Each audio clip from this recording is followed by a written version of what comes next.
Fungsi utamanya apa? Yang pertama, penyedia informasi publik. Yang kedua, pengawas transparansi. Kemudian yang ketiga adalah edukasi masyarakat. Tentu ini menjadi hal yang harus disampaikan kepada masyarakat, karena masyarakat itu sebenarnya karena dia yang ikut, yang terlibat dalam pengelolaan.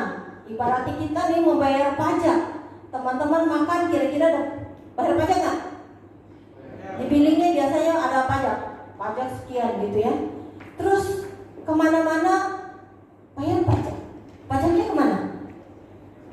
Ke negara, ya, termasuk lembaga publik yang dipilih oleh negara nih, Bawaslu. Jadi sama ya, proses itu adalah bagaimana masyarakat bisa terlibat supaya anggaran itu sebaik mungkin digunakan dan seefektif mungkin, karena itu adalah keterbatasan atau sumber resources yang terbatas ya.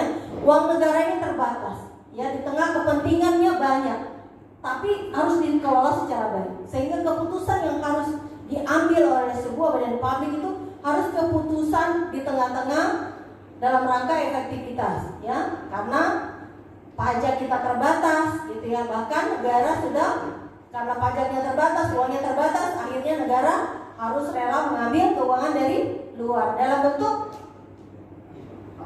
utang negara ya. Negara kita sudah banyak utangnya juga. Nah, jadi utang-utang itu dipergunakan oleh badan publik. Badan publik ini yang harus juga dilihat bagian dari kebijakannya harus pro pada masyarakat. Boleh moderator kalau sudah lewat waktunya, tapi saya lanjut mengenai kompetensi aja. Boleh lanjut sekilas saja.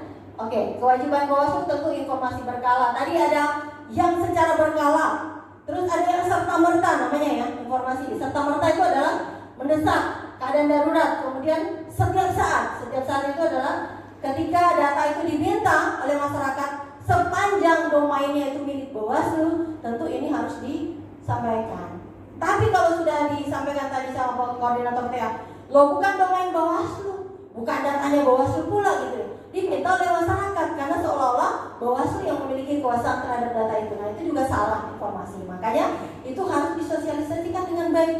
Ketika misalnya salinan C1 itu diminta, bahwa itu kan bukan milik Bawaslu, tapi kok mintanya ke Bawaslu, berarti kan salah kaprah lembaga publik ya. Mungkin karena Bawaslu tadi 100%, 90% sangat transparan gitu, lalu kemudian mintanya ke Bawaslu, nggak berani ke KPU.